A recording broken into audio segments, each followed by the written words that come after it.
A paz do Senhor, meus irmãos, amém? Amém, amém meus irmãos? Amém. Vou falar a terceira vez igual o Marlon, não. Pode se assentar no seu lugar, por favor. Eu quero falar nessa noite com você, meu irmão, sobre 3 aspectos da vinda de Cristo.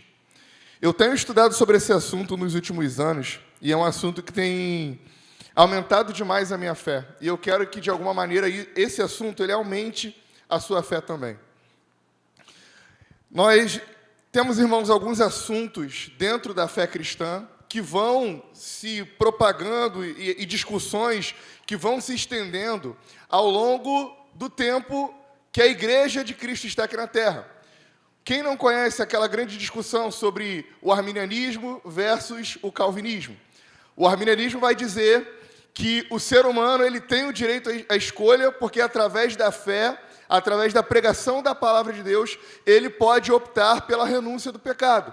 O arminiano é alguém que vai acreditar que essa obra regenerativa, salvadora, ela é meritória do Espírito Santo, mas que o ser humano, ele tem sim, pastor Miguel, o direito a exercer uma escolha, a dizer sim para a pessoa do Espírito Santo. O calvinista, não vem com meio termo não, é isso aí. O calvinista, ele já vai dizer que algumas pessoas, elas nascem destinadas à salvação. Outros calvinistas vão dizer que algumas pessoas também são destinadas à condenação eterna. Então, essa discussão ela vai sendo propagada ao longo do cristianismo. Nós temos outras discussões também, por exemplo, o continuismo ou o cessacionismo. Algumas igrejas vão dizer que os dons do Espírito Santo estão em plena operação nos dias de hoje, nós acreditamos nisso. Mas outras igrejas vão dizer que os dons cessaram. A partir do momento que a Bíblia foi criada, que o cânon foi criado, os dons cessaram. E a igreja vai discutindo ao longo dos anos a respeito desses assuntos. Algumas pessoas vão acreditar no conceito de tricotomia, corpo, alma e espírito. Outras vão dizer que só existe dicotomia, o corpo e a alma e o espírito são só uma coisa. Outras pessoas vão discutir sobre a guarda do sábado. Algumas pessoas vão dizer que a guarda do sábado é um mandamento para os dias de hoje. Outras pessoas vão dizer que agora, na nova aliança, o dia do Senhor é o domingo, então o dia de descanso é o domingo. Outras pessoas já vão dizer que nós não precisamos mais cumprir a guarda desse mandamento. Então é outra discussão que nós temos no cristianismo. Outra discussão que nós temos no cristianismo é o pastorado feminino. Algumas pessoas vão dizer que mulheres podem exercer o ofício do pastorado, outras pessoas vão dizer que esse ofício, esse cargo, essa responsabilidade é estritamente de homens. Essa é mais uma discussão dentro do corpo de Cristo. Outra discussão que nós temos é o estado da alma. No momento que o ser humano morre, essa morte espiritual, o homem ele dorme até que o Senhor venha, ou ele de imediato tem a sua consciência purificada, restaurada, e ele vai direto morar com o Senhor. Essa é uma outra discussão ao longo da igreja. Mas, apesar de todas essas discussões, que nós consideramos discussões sadias, mas que são discussões secundárias, nós temos verdades fundamentais da palavra de Deus que são inegociáveis e que ao longo de toda a Escritura e de toda a história da igreja permanecem firmes. E uma dessas verdades, meu irmão, é que Cristo Jesus voltará. Essa não é uma verdade negociável. Isso não é o que uma igreja acredita e outra não. Essa é uma verdade fundamental da fé cristã. Jesus Cristo voltará. Essa é uma verdade fundamental.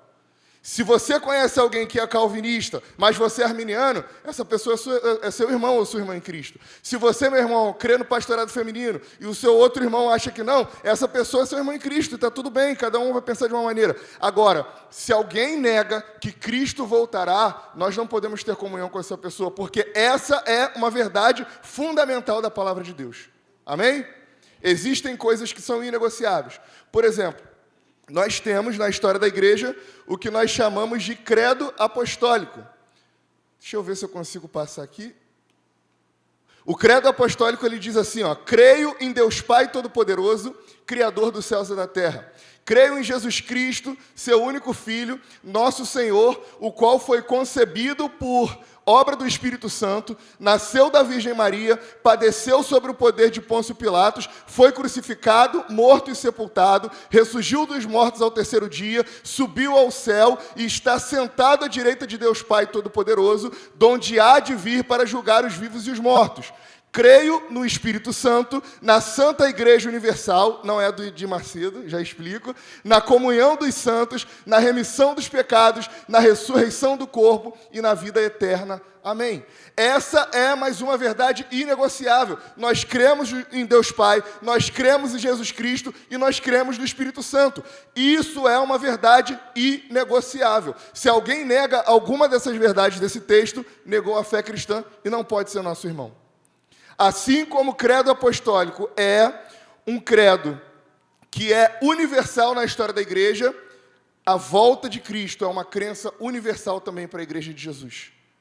Nós não podemos duvidar que o nosso rei um dia vai voltar. Amém? Então nós temos verdades que nós consideramos periféricas e que nós podemos divergir dessas verdades, dessas crenças, desses fundamentos, mas nós temos verdades fundamentais que não podem ser descredibilizadas. Verdades essas que, se alguém nega, automaticamente nega a fé em Jesus, e não podemos chamar essa pessoa de irmã. Se alguém diz que o Espírito Santo não é Deus, essa pessoa não é nosso irmão. Se alguém diz que Jesus Cristo não é Deus, essa pessoa não pode ser considerada nosso irmão.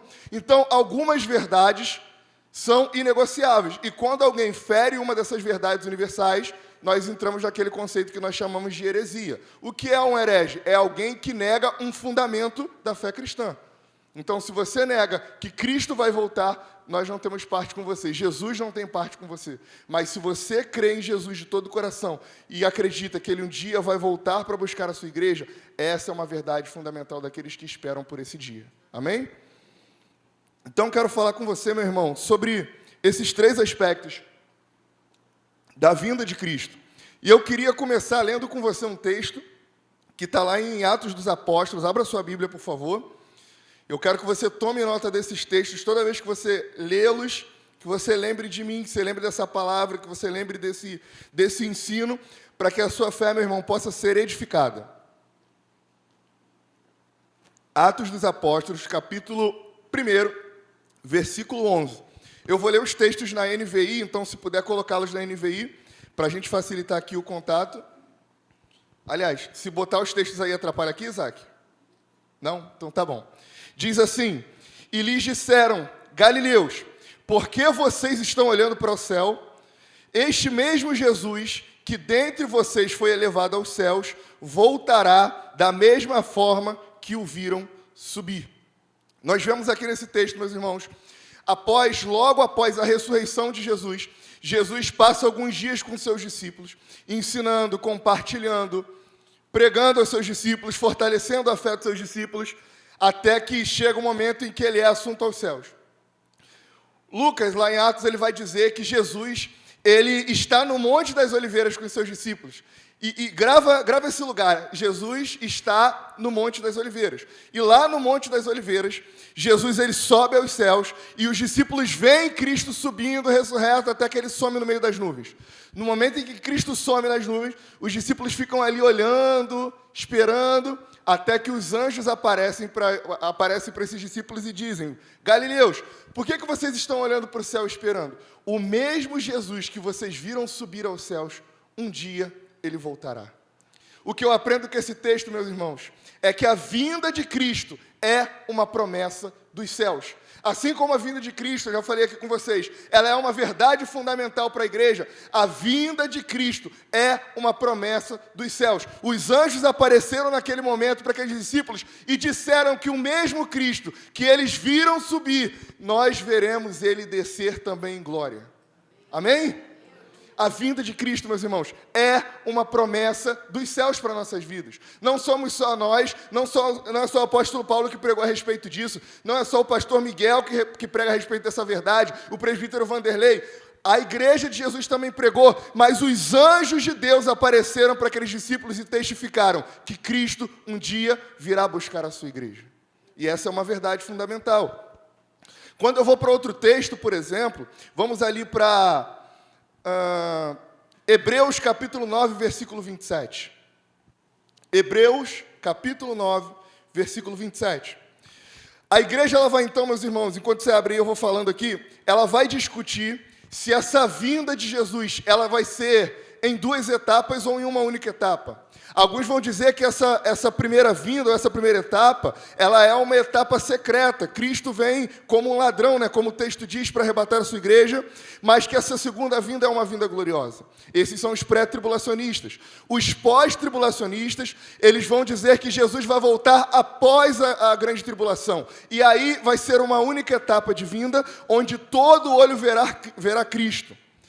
Outras pessoas vão dizer que Jesus vai voltar entre o final da grande tribulação e a ira de Deus, que são eventos distintos. A igreja vai discutindo ao longo dos séculos se esse momento é antes, se é no meio, se é no final, se é depois, mas todos eles creem em uma só voz, que Cristo irá voltar.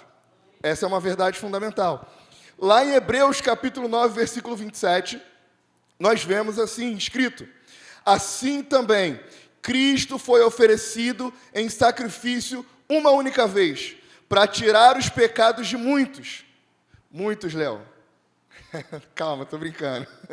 E aparecerá a segunda vez, não para tirar o pecado, mas para trazer salvação aos que o aguardam. Quando eu leio o texto de Hebreus, ensinando a respeito da vinda de Cristo, o que eu aprendo aqui, meus irmãos, é que a vinda de Cristo nos garante salvação definitiva. Olha o que o texto diz para a gente ali em Hebreus. Ele diz que Cristo já veio uma vez para expiar ou para tirar os pecados. Mas ele vem uma segunda vez, acompanhe comigo no texto, não para tirar o pecado, mas para trazer salvação aos que o aguardam. Então, o que o autor Hebreus diz para nós é que nós temos a garantia da salvação, porque o penhor da salvação é o Espírito Santo, mas essa salvação não aconteceu ainda em definitivo. Sabe por quê? Deixa eu te dar um exemplo. Se você colocar a sua mão no fogo nesse momento, você vai se queimar ou não? Vai? Se você for arrastado por uma onda na praia, você vai se afogar ou não? Sim, né? Todos nós aqui estamos sujeitos a sofrer doenças, sejam doenças da alma, sejam doenças psíquicas, sejam doenças do nosso corpo.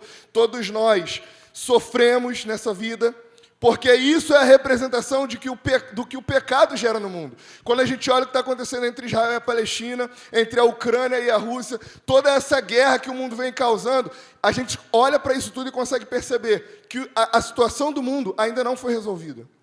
A vinda de Cristo, essa primeira encarnação de Cristo, ela traz para nós a expiação de Cristo. Cristo é o Cordeiro definitivo que é imolado e morre por nós para tirar os nossos pecados, para nos purificar de todos os pecados. Mas o que o autor de Hebreus disse é que é necessário que Jesus venha mais uma vez, para que nessa vinda gloriosa de Cristo, nós sejamos definitivamente salvos.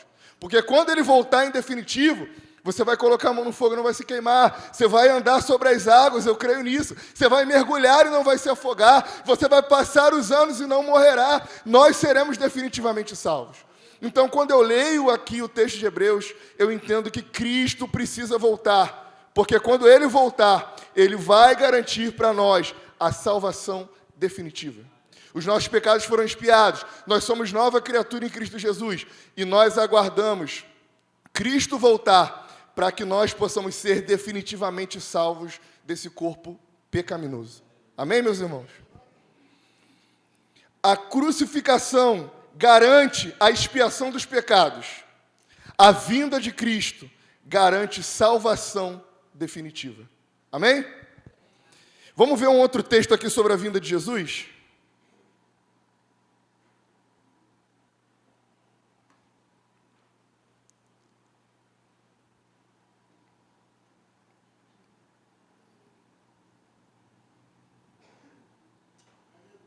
Aleluia. Jesus é bom, meus irmãos. E Ele voltará em breve.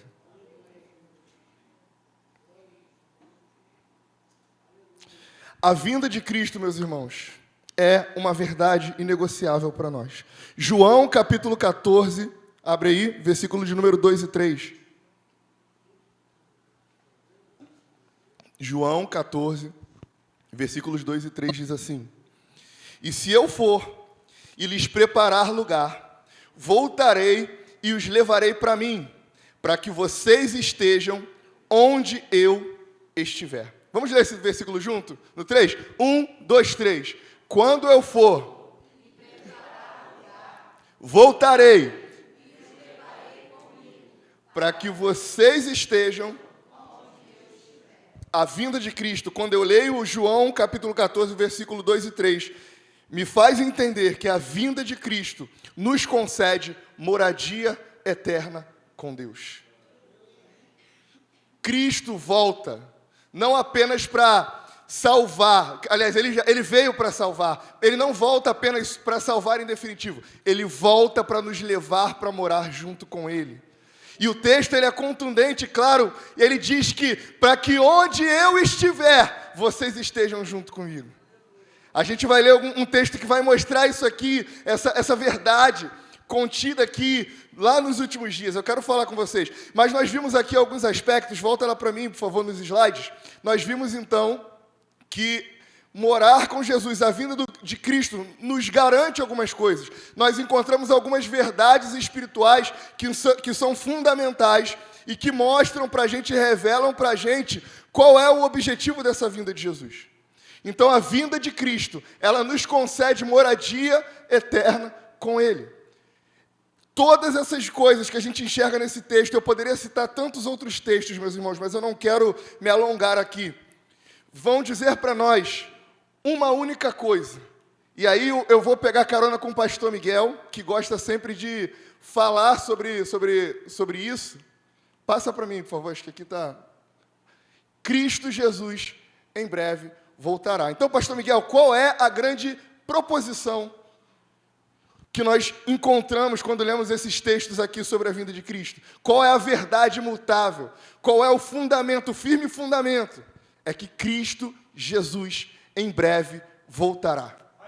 Todos os textos que nós vemos a respeito da vinda de Cristo são categóricos em afirmar que Cristo Jesus em breve irá voltar. Então, a partir, meus irmãos, dessa verdade, eu quero falar com você, e eu quero que você preste bastante atenção agora, sobre 3 aspectos dessa vinda. Primeiro aspecto dessa vinda, e aqui, deixa eu abrir um parênteses, eu não quero entrar em pormenores se essa vinda vai ser antes ou se depois, se é em uma etapa, se é em 2, se é em glória, se é secreto. Quem quer saber o que eu penso, já veio na EBD e já descobriu. Eu não quero entrar no mérito. O meu ponto aqui é tratar justamente daquilo que a Igreja de Jesus vem pregando ao longo dos séculos e que concorda. Quais são as concordâncias? O que a Igreja, seja a batista, presbiteriana, a Deus é amor, a congregacional, a wesleyana, o que todas elas creem em comum? É que Cristo irá voltar. E esses 3 aspectos da vinda de Jesus, eles estão em concordância com todas as igrejas. Todas as igrejas creem exatamente naquilo que eu vou falar aqui com vocês nessa noite. Primeiro aspecto da vinda de Jesus: Cristo voltará para a sua igreja. Vamos repetir isso junto? Diga: Cristo voltará para buscar a sua igreja. Cristo virá para buscar a sua igreja. Vamos ver 1 Tessalonicenses capítulo 4, versículo 17, o que diz? Diz, depois disso, os que estivermos vivos, seremos arrebatados juntamente com eles nas nuvens, para o encontro com o Senhor nos ares. O apóstolo Paulo, quando ele vai falar sobre a ressurreição, sobre a transformação do corpo e sobre a vinda de Jesus, ele diz que em algum momento Cristo irá voltar, e esse retorno de Cristo é um encontro de Jesus com a sua igreja nos ares. Jesus, ele desce, mas ele não vem à terra. Jesus, ele aparece nas nuvens, nos ares. E a igreja de Jesus, ela é arrebatada e encontra com Cristo no meio do caminho. E então temos o cumprimento do que eu acabei de ler aqui atrás. Então estaremos junto com ele para sempre. Estou preparando o lugar para que onde eu esteja, vocês estejam junto comigo. Aleluia! Cristo está preparando um lugar, e esse lugar, Isaac, pouco importa se é numa rua de ouro ou se é no mar de cristal, se é lá em cima, ou se é aqui embaixo, se é novos céus, se a Nova Jerusalém desce, ou se é lá em cima. O que importa é que o texto afirma que nós vamos estar juntos para sempre com Ele. O céu não importa a geografia do lugar, porque se o mar é de cristal, se as ruas são de ouro, mas não tem Cristo, não serve de nada. Mas onde Cristo está, ali sim é o paraíso. Ali é o lugar da igreja de Jesus. Cristo virá para a sua igreja. E o apóstolo Paulo, meus irmãos, eu quero que você abra isso na sua Bíblia. Ele vai dizer ali em 1 Tessalonicenses ainda, no capítulo 5, o apóstolo Paulo ele vai ensinar como o cristão deve proceder enquanto ele aguarda essa vinda. Eu não vou ler aqui esse texto, mas eu quero, por favor, que você abra a sua Bíblia, que você coloque seu marca-texto nela, sua caneta, para que quando você chegar em casa, você vai pensar assim, cara, o Gabriel falou que Cristo vai vir para buscar a sua igreja. E como que eu preciso me comportar? A resposta está aqui, ó. 1 Tessalonicenses, capítulo 4, versículos 17. Do 1 ao 17. Aliás, 1 Tessalonicenses, capítulo 5, do 1 até o 23. Tudo que o apóstolo Paulo fala do versículo 1 até o 23 é o que a igreja precisa fazer enquanto Cristo não vem. É como a igreja precisa se portar. Quer ver um exemplo disso? Ó, no versículo 4 vai dizer: vocês, irmãos, não estão nas trevas, para que esse dia os pegue surpreendidos como um ladrão. A palavra de Cristo vai dizer, a palavra de Deus vai dizer que ninguém sabe o dia e nem a hora, senão o Pai. Então, algumas pessoas cometeram erros e heresias ao tentar adivinhar quando que Cristo vai voltar. A igreja adventista do sétimo dia tentou adivinhar quando Cristo iria voltar e falhou. Não sei se você sabe, mas Isaac Newton tentou calcular a data da vinda de Jesus. E só para assustar vocês aqui, ele diz que Jesus vai voltar no ano 2060. Vamos ver se é verdade ou não. Mas ao longo da história, ninguém conseguiu adivinhar quando Jesus iria voltar. E nós não adivinharemos, porque a palavra de Jesus diz que ninguém sabe o dia nem a hora. Mas o apóstolo Paulo diz, no capítulo 5, no verso de número 4, que esse dia não pode nos pegar de surpresa. Nós precisamos estar prontos, esperando Jesus voltar. É aquele texto daquela parábola que Jesus vai falar sobre as 10 virgens, as prudentes, as nécias, e que as prudentes estavam com azeite reservado nas suas lamparinas, aguardando o seu noivo. Uma igreja de Cristo que aguarda a sua vinda, aguarda vigilante, está em oração, está em busca incessante, está aguardando, e não é pega de surpresa. Não que ela sabe o dia e o momento, mas ela vive com um santo procedimento, como quem realmente aguarda o seu Salvador voltar. Ela não está distraída com as redes sociais, ela não está distraída com o Big Brother, ela não está distraída com as coisas que estão acontecendo. Mas a guerra lá, mas o presidente fulano de tal. Não, ela está em santo procedimento, aguardando os sinais. Ela está lendo a santa palavra de Deus e sabe que aquilo que está acontecendo é o cumprimento das profecias que estão escritas nesse livro. Deixa eu abrir um parênteses para você aqui, meu irmão. Você não precisa saber do que o profeta fulano ou ciclano falou. Você não precisa ouvir as notícias no YouTube para se preocupar. Você tem um livro que contém as informações que você precisa para aguardar em vigilância em santo procedimento, para que o seu Senhor volte. Você não precisa de alarmes falsos. Você não precisa de sensacionalismo barato. Você precisa abrir a sua Bíblia em Mateus 24 e ler o que está escrito lá dos sinais que antecedem a vinda de Jesus. Agora, se você não lê a Bíblia, mas lê o jornal, lê o YouTube, assiste os vídeos, vê o canal do fulano, você vai ficar assustado. Você vai ficar, ai meu Deus, o que está acontecendo aí agora? E que não sei quem, que o anticristo é o Putin, que o anticristo é o Papa, que o anticristo é o Donald Trump. Irmãos, não importa. A igreja de Jesus está com azeite nas suas lamparinas aguardando Jesus voltar. Então Cristo vem, meus irmãos, nesse primeiro aspecto da vinda de Cristo. É para buscar a sua igreja. E você em casa, então, vai ler o capítulo 5, do 1 ao 23, para saber como você precisa proceder para que você espere de forma vigilante a volta de Jesus. Eu tenho um tempo aqui, então quero ler com você rapidinho, só alguns exemplos. Eu sublinhei todos os verbos que nós temos aqui nesse texto. Olha só comigo, ó, versículo 3. Quando disserem paz e segurança, a destruição virá. Versículo 4. Mas vocês não estão em trevas para serem pegos de surpresa. Olha o versículo 6. Portanto, estejam atentos e sóbrios. Olha o que diz no versículo 8. Nós somos do dia. Estamos vestindo a couraça da fé, do amor, o capacete da esperança e da salvação. Deus não nos destinou para a ira. Olha o que o versículo 10 diz. Vivamos unidos com Ele. Olha o que o versículo 11 diz. Exortem-se e edifiquem uns aos outros. Olha o versículo 12. Tenham consideração para com os que se esforçam no trabalho. Versículo 13. Vivam em paz uns com os outros. Versículo 14. Advirtam os preguiçosos. Versículo 15. Sejam sempre bondosos. Versículo 16. Alegrem-se sempre. Versículo 17. Orem continuamente. 18. Deem graças em todas as circunstâncias. Versículo 19. Não apaguem o espírito. Versículo 20. Não tratem com desprezo as profecias. 21. Ponham à prova e fiquem com o que é bom. Versículo 22. Afastem-se de toda forma de mal. Versículo 23. Que o próprio Deus santifique vocês. Que todo espírito, alma e corpo de vocês seja encontrado irrepreensíveis na vinda do Senhor Jesus Cristo. Gabriel, como proceder de forma sábia e santa até a volta de Cristo? Siga essas ordenanças que o apóstolo Paulo traz para nós no capítulo 5 de 1 Tessalonicenses. Amém, meus irmãos? Então aqui é um dever de casa para a gente. O segundo aspecto da vinda de Cristo é que Cristo virá para os judeus. Eu não sei se você se lembra, mas tem um texto lá em Mateus, e se não me engano é em Mateus 14, aliás, Mateus 11. João Batista está preso, você lembra dessa história?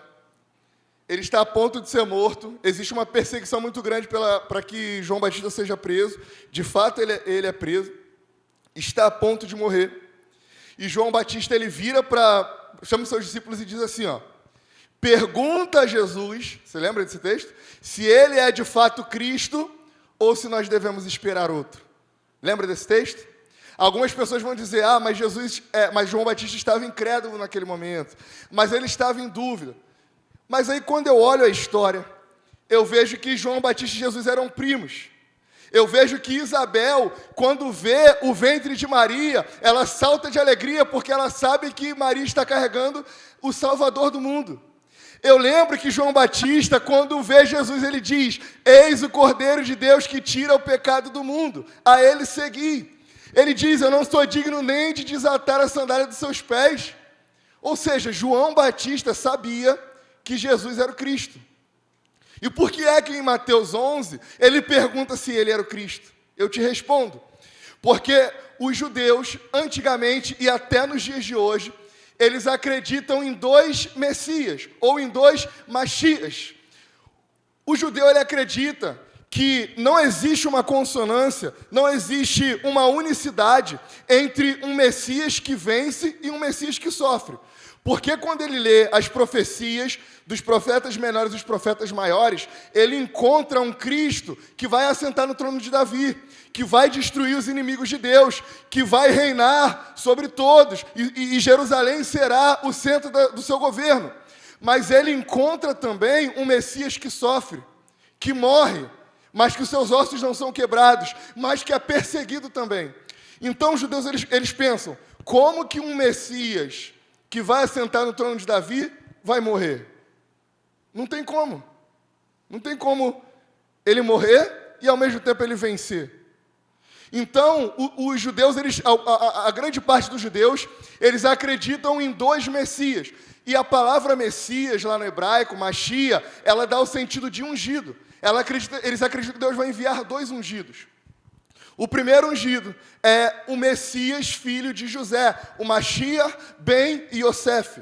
O segundo Messias é o Mashiach ben David. Então, é o Messias, filho de José, e o Messias, filho de Davi. O Messias, filho de Davi, é o ungido que vem, que destrói os inimigos de Deus, que se assenta no trono, que faz de Jerusalém o centro do seu governo e que reina para sempre. Mas para que esse Messias, esse ungido venha, antes precisa vir um outro Messias que é filho de José, que sofre, que é cuspido, que é ferido, que é machucado e que é morto, mas que os seus ossos não são quebrados. Então, quando João Batista está diante dessa circunstância de morte, de perseguição, a tradução do que João Batista está perguntando é: Jesus, você é o Messias que morre ou é o Messias que vence?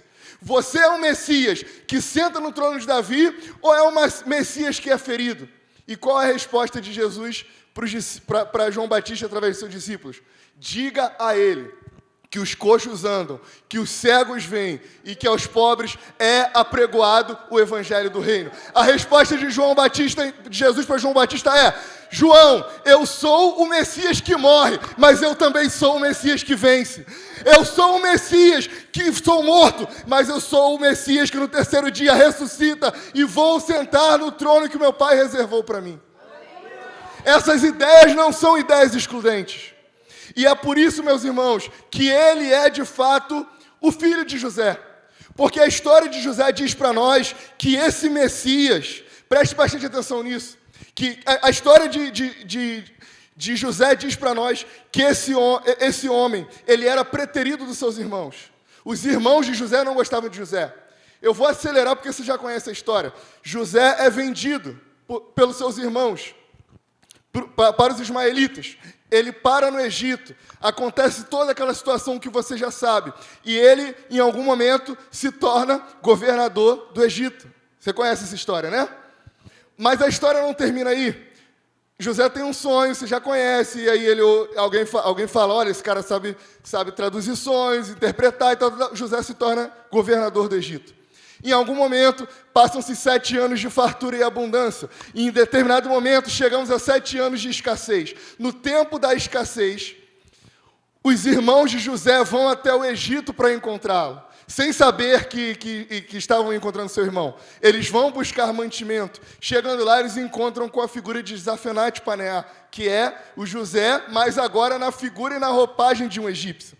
Então, nesse momento, depois de toda aquela história, aquela enrolação, ele prende um dos irmãos, manda chamar o pai, tal, José se revela como aquele que os irmãos haviam perseguido. Então Jesus, ele é essa figura tipologicamente de um José, que é preterido pelos seus irmãos judeus. José é vendido pelos seus irmãos por 20 moedas de prata. Jesus é vendido por 30 moedas de prata. Jesus é levado para os gentios como salvador do mundo, como governador do mundo. Mas naquele grande dia, no último dia, assim como José se revelou para os seus irmãos, Jesus irá se revelar para os judeus que o negaram. E o texto de Zacarias 12 diz para nós que eles chorarão, que eles lamentarão e que eles confessarão Jesus Cristo como seu único e suficiente Salvador.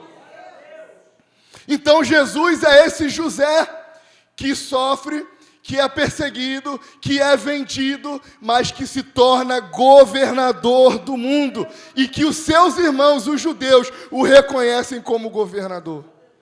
Foi colocado. E aí, olha que interessante, meus irmãos. José, ele é essa figura que governa sobre o Egito. E nesse sentido, o Egito, ele é um mundo gentílico. Jesus, ele foi aceito pelos gentios, assim como José foi aceito como governador pelos egípcios. Mas a situação não termina aí. A história termina no momento em que os irmãos de José reconheceram que o sonho que ele teve era verdade. Eles precisavam se curvar diante do seu irmão, porque Deus colocou ele numa situação de governo. Salmos vai dizer a mesma coisa para nós. Vai dizer que ele está sentado à direita de Deus Pai, até que todos os inimigos dele sejam colocados por debaixo dos pés dele. E olha o que diz pra gente, olha o que o texto diz para a gente, meus irmãos. Em Zacarias capítulo 12, versículo 10. Abre aí, Zacarias 12, 10.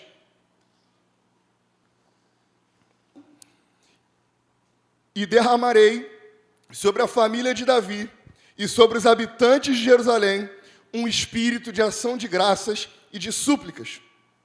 Preste atenção agora. Olharão para mim aquele a quem transpassaram e chorarão por ele, como quem chora a perda de um filho único, e lamentarão amargamente por ele, como quem lamenta a perda do filho mais velho. Zacarias 12 traz para nós, então, um momento onde os judeus reconhecem que Jesus, o Yeshua, era de fato o Machia deles, era o filho de José, mas também é o filho de Davi. Assim como por 7 anos de fartura, os judeus, os irmãos de José, conseguiram viver em bonança, mas naqueles 7 anos de miséria, eles foram até o Egito e encontraram o seu irmão José. Naquele último dia, nos dias de grande tribulação, no momento em que o anticristo ele começara a transformar esses anos, que eram anos de paz, em anos de guerra, e começar a perseguir o povo de Deus, esse povo judeu vai fugir, e então Cristo aparece nesse momento de angústia, assim como era também um momento de angústia para os irmãos de José, é agora um momento de angústia para os judeus, e eles nesse momento clamam a Jesus e Yeshua, e Jesus se revela para eles como o único Salvador, para cumprir aquilo que está em Romanos, que diz que os dons de Deus são sem arrependimento. E o Senhor, então põe para a gente lá de novo o tema do texto, o próximo slide. E assim todo Israel será salvo, como está escrito, virá de Sião o Redentor que desviará de Jacó a impiedade. Jesus está dizendo aqui através de Paulo, que ele vem para buscar a sua igreja, mas existe um remanescente também judeu, porque Deus não abandonou o seu povo. O próprio apóstolo Paulo é um judeu que é salvo por Jesus, mas acontecerá que naquele grande dia, todo Israel será salvo. E esse é o segundo aspecto da vinda de Jesus. Jesus volta também para um judeu remanescente, para um povo remanescente. É o que nós encontramos em Zacarias, no capítulo 12. E para encerrar, meus irmãos, o terceiro aspecto da vinda de Jesus. Jesus virá contra os seus inimigos. Lá em Zacarias também, abre aí em Zacarias 14... O texto vai dizer para nós, Zacarias 14, o versículo 3, diz assim: então sairá o Senhor e pelejará contra essas nações, como pelejou no dia da batalha. Naquele dia estarão seus pés sobre o monte... Sobre o monte... Eu preciso fazer uma pausa aqui. Jesus está no Monte das Oliveiras com seus discípulos, quando ele é assunto aos céus. Jesus está no Monte das Oliveiras, lá em Mateus 24, quando ele profetiza o que aconteceria nos últimos dias, os seus discípulos perguntam. Mas Jesus também está no Monte das Oliveiras, quando ele volta para destruir os seus inimigos. O Monte das Oliveiras é então um lugar profético, um lugar futurístico, um lugar apocalíptico, no sentido de que é o lugar onde a terra recebeu Jesus. É o lugar onde Jesus subiu aos céus, mas é o lugar, nos últimos dias, onde Cristo vai voltar para destruir definitivamente todos os seus inimigos. Esse aqui é um lugar, meus irmãos, e é um momento, só para a gente poder se situar escatologicamente, onde já passamos pelos anos de tribulação. O anticristo já terminou aquela falsa paz. Agora entra um momento de guerra e de perseguição. Os judeus, nesse momento, eles, depois de sofrerem, de muitos morrerem, eles confessam Jesus e Yeshua como seu Salvador, como seu Machia. E aí, nesse momento de reconhecimento, depois daquela falsa paz, a aliança que o anticristo, que a besta faz com algumas nações, nesse momento, após ali no momento da batalha do Armagedon, Jesus, ele pisa no Monte das Oliveiras. E olha o que o versículo 4 diz para nós: naquele dia estarão os seus pés sobre o Monte das Oliveiras, que está defronte de Jerusalém para o Oriente, Olha só, meus irmãos, o Monte das Oliveiras será fendido pelo meio, para o ocidente e para o oriente. E haverá um vale muito grande. Metade do monte se apartará para o norte, e a outra metade para o sul. Fugirei pelos vales dos montes, porque o vale dos montes chegará até Azal. Sim, fugirei como fugistes do terremoto nos dias de Uzias, rei de Judá. E então virá o Senhor meu Deus, e todos os santos com ele. Vamos ler de novo? O final do versículo 5. Então, juntos, no 3. 1, 2, 3. Então virá o Senhor, então o Senhor meu Deus virá com todos. Quem são os santos que são citados no Novo Testamento? É a igreja de Jesus. Nós vemos então em Zacarias, no fim dos tempos, que a promessa que Jesus faz, a promessa que os céus fazem, né, que os anjos fazem, que Cristo iria preparar lugar para que onde ele estivesse, a igreja de Cristo estivesse com ele, esse aqui é mais uma prova do cumprimento desse momento, porque quando ele vier para julgar o mundo, nós estaremos juntos com ele. Então o momento quando Cristo volta para buscar a sua igreja, é um momento onde nós não saímos mais da presença de Jesus. Se nós amamos Jesus, meus irmãos, se nós queremos Jesus, nós precisamos viver em um santo procedimento, porque quando ele vier para buscar a sua igreja, nós nunca mais nos apartaremos dele. Quando ele vier para derrotar os seus inimigos, nós viremos juntos com ele. E aí é o cumprimento daquela canção que a gente canta: para sempre estarei bem juntinho, bem ao lado do meu rei, cantando um hino em adoração, em louvor, sempre, sempre. É nesse momento, meus irmãos, quando Cristo vem para buscar a sua igreja, quando Cristo se revela para os judeus, quando Cristo destrói os seus inimigos, desde o momento em que ele se manifesta para a sua igreja, nós nunca mais nos apartaremos dele. Não haverá pecado, não haverá iniquidade, não haverá rebeldia, nada que possa nos separar da presença do nosso eterno Deus. Sabe o que Paulo falou? Quem nos separará do amor de Cristo? Agora é uma dimensão ainda mais profunda. Quem vai nos separar da presença do eterno Deus? O nosso pecado não será capaz, porque não haverá mais pecado. As nossas rebeldias, as nossas iniquidades, os nossos atos, quando viramos as costas para Ele, nada disso mais haverá. Estaremos com Ele para sempre. E Zacarias, capítulo 14, diz que ele desce, ele pisa no Monte das Oliveiras, o monte se divide. Você consegue imaginar um monte? Vamos pensar no Monte do Pilar, o monte que o pastor Miguel gosta de subir? Como é que é o nome do monte? Imagina os pés de Jesus pisando no Carmelo e o Carmelo dividindo no meio. E o Salmos, olha como o Salmos diz para nós, nesse momento. Ele esmagará os reis no dia da sua ira. Julgará as nações, amontoando os mortos e esmagando os governantes em toda a extensão da terra.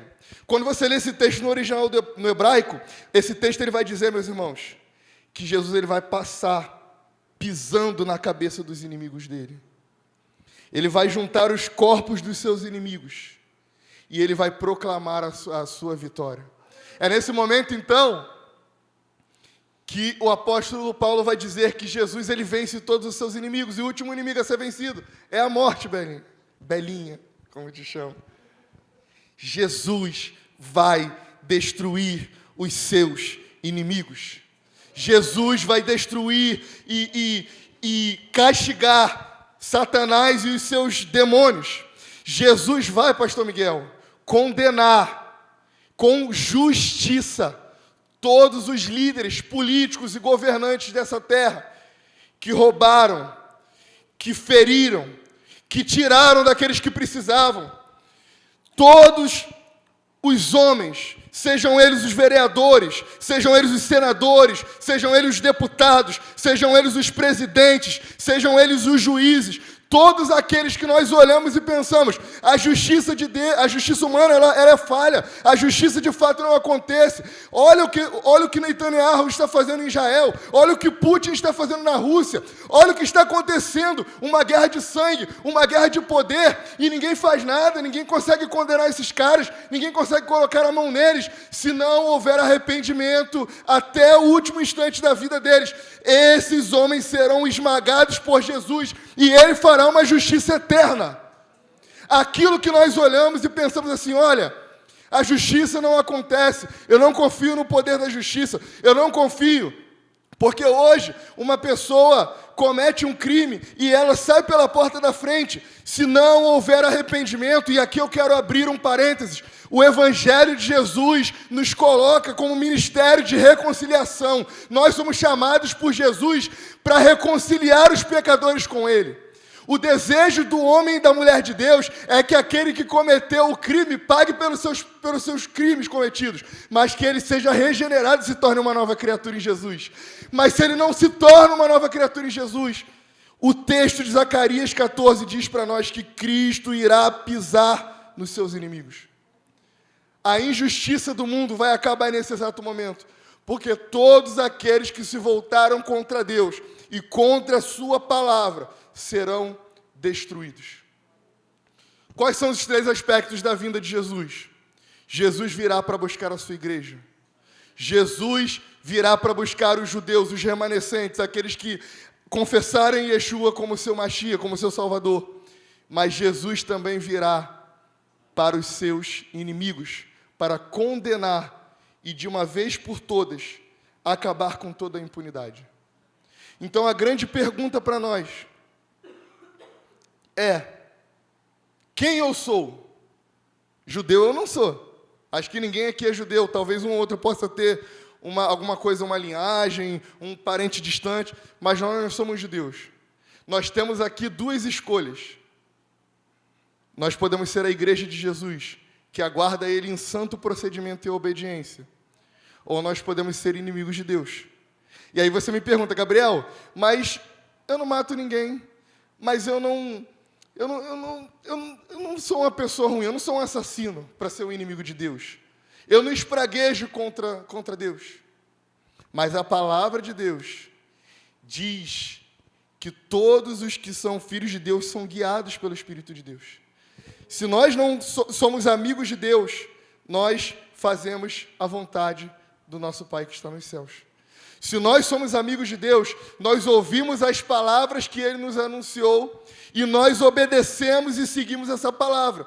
Agora, quando nós vivemos completamente de forma contrária ao que a Escritura diz para nós, nós automaticamente nos tornamos inimigos de Deus. Quando nós não obedecemos o que a palavra de Deus nos impele a fazer, nós nos tornamos inimigos de Deus. Então existe uma decisão a ser tomada nessa noite, de que lado nós estamos. Se nós estamos do lado de uma igreja que está gloriosa, que está se formando santa, que está se transformando à medida de Cristo, e está com azeite nas suas lamparinas, ou se nós somos aqueles que vamos ouvir a palavra de Deus, e vamos renunciar, e vamos virar as costas para Jesus, e naquele grande dia, seremos condenados e pisados por Ele. Essa é uma decisão que nós precisamos tomar. Porque o texto de Zacarias, no versículo 9, lá no finalzinho, ele diz, agora não existe mais o aspecto do judeu ou o aspecto da igreja. Existe um povo reunido.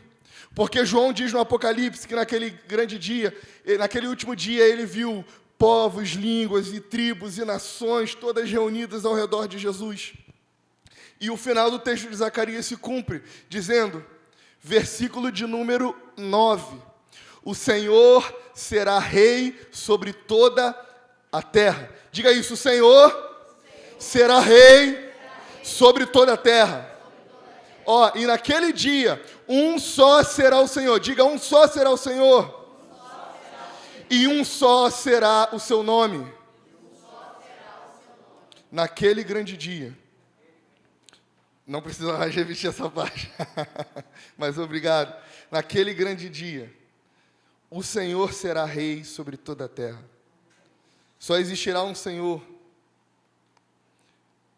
E só existirá um nome a ser glorificado.